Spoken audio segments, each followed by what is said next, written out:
Hello everyone, this is Chella Priyadarshini from India, and this is my first attempt in doing some video tutorial.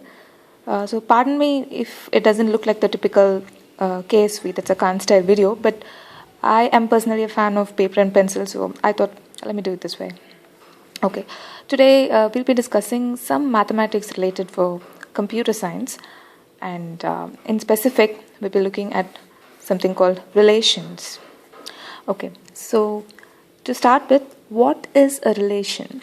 Now, relation is nothing but it is a relation between sets. Okay, so what is a set? Now, assuming you are a little familiar with sets concepts, set theory, but anyway, I'll just give you a brief overview of what a set is and things that are related to it, okay, which will be useful in dealing with relations. Now, a set is nothing but a collection of objects. It is more specifically a collection of distinct objects. What do we mean by that? A collection of distinct objects. Say, for example, you have a set of marbles. Okay, so let's say, okay, let's leave a set of marbles. We'll say we have a set of books. Now, let's say the first book is intuitively called book 1. The second book is called book 2. Okay, and there's a third book called book 3. Okay, now let's say we are keeping all these books in a bookshelf, or let's keep it simple, in a small book tray or something like that. Now that is a collection of objects. It is a collection of, more specifically, distinct objects, in the sense there is a specific book 1, there is a distinct book 2, and a unique book 3. Okay, it's not like you are repeating things. It's a unique collection. It is a collection of unique objects or distinct objects, meaning there are no repetitions of objects. Okay, so that is a set. And in mathematics, set or sets are usually represented in two different forms. There is an explicit representation of set and there is an implicit representation of set. Now let's take the above example itself. Now when you say an explicit representation of set, now this what I have drawn here is an explicit representation. Say, or let's take another example. Let's say let's list out the set of all the days in a week. So that would be Sunday, Monday, Tuesday, so on, you know what it is, and until Saturday. Now when you list out the individual objects that comprise a set, then it is called an explicit representation of a set. Okay. Now if instead you choose to say, and by the way, these curly braces that you see here, they are called the set braces or the curly parentheses. They are usually used to demarcate a set. So when you enclose a certain list of objects within these curly braces, it means it represents a set of objects. Okay, an implicit representation of sets. Now suppose, say, you want to represent the days of the week, but you don't want to list out the individual days like this. Now, because when the number of objects that are present in the set are very less, then it's quite simple to list out the different objects. But imagine a set of 1,000 credit card numbers or something like that. So that will become difficult, right? So to list out, to give the individual values of each of these objects, that will be difficult. So instead we go for the implicit representation of set, which will be something like, let's say, and let's name this set as A.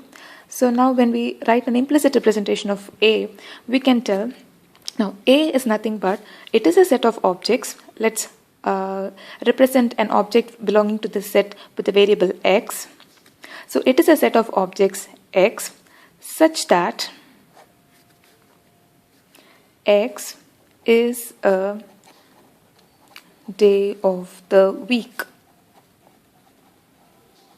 Now in this case, it's just going to be an English description of what the set is, but this can include some mathematical symbols or constructs as well. Okay, so this is just a basic on what a set is. Now, and I'm just assuming that you are familiar with the sets and the set operations, say the so-called union, intersection, set difference, these kind of operations. Okay, now sets form the basics before we could proceed to relations. Now that we have seen something about sets, let's describe again what a relation is. A relation is a relation between the sets.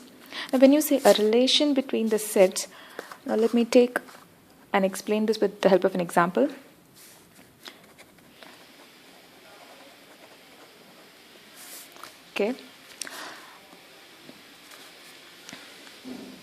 Okay, now let's say there are two sets and you want to form a relation between these two sets. Okay, so let's name the first set as set of days. And this set of days, let me say it's a collection of days, but this set of days that I'm having is not going to be a collection of all the 7 days. It's just going to be a subset. Now when you say a subset, it is a part of the original set.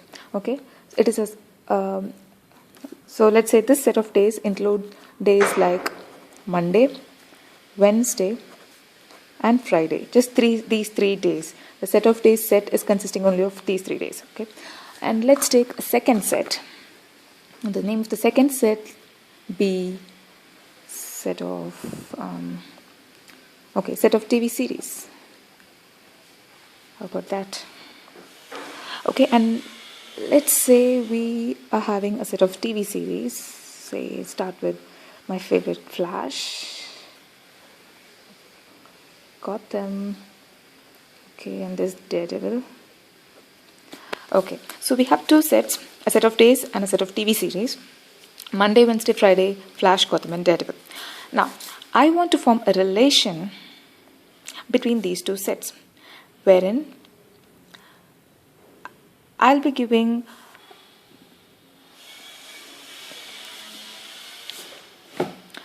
the days when I'll be watching a particular TV series. Now let's keep it like that.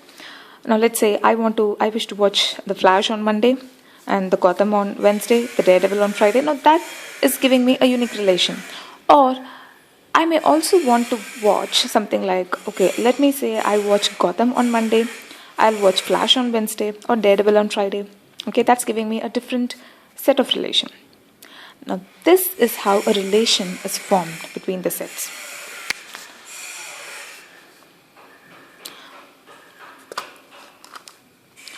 Okay, so let me say the relation between the sets. The relation is going to be defined as when I watch a particular TV series. Okay? When I'm going to watch a particular TV series, that is on which day I'm going to watch it. And that's going to give me a relation. Now it can be, as I listed, Monday I watch Flash. Okay. And in that case, on Wednesday I'll be watching Gotham. And on Friday I'll watch Daredevil. Alright. I'm running out of paper, so let me keep it like this. Okay. Now you can see that this is not the only order in which I can watch these TV series, right? I can watch it in whatever order I want. So let me say there's going to be another order that I wish. On Monday, I'll watch Daredevil. On Wednesday, I'll watch Flash. And on Friday, I'll watch Gotham. But that's a different order. Oh, let me say there's going to be a different order now. On Monday, I'll watch Flash. On Wednesday, Daredevil. On Friday, Gotham. Okay, that's giving me a different order. Now you can see that. Now you can see where we are trying to head from here, and this may look familiar as well. You are going to take different combinations of the values that are present in the two sets, right? You're taking Monday, tying it up with Flash, tying it up with Gotham, tying it up with Daredevil. And then for each and every tie of this, you are taking Wednesday and Friday and tying it up with the remaining values that are present in the TV series. Similarly, you're taking Wednesday and tying it up with the different things. You're taking Friday and tying it up with a different TV series. Now this looks familiar. Now this looks something like a Cartesian product of a set. Now, if you're familiar with the set theory, you will as well be familiar with what a Cartesian product is. But anyway, I'll give a brief example. I'll just give a brief explanation of what a Cartesian product is.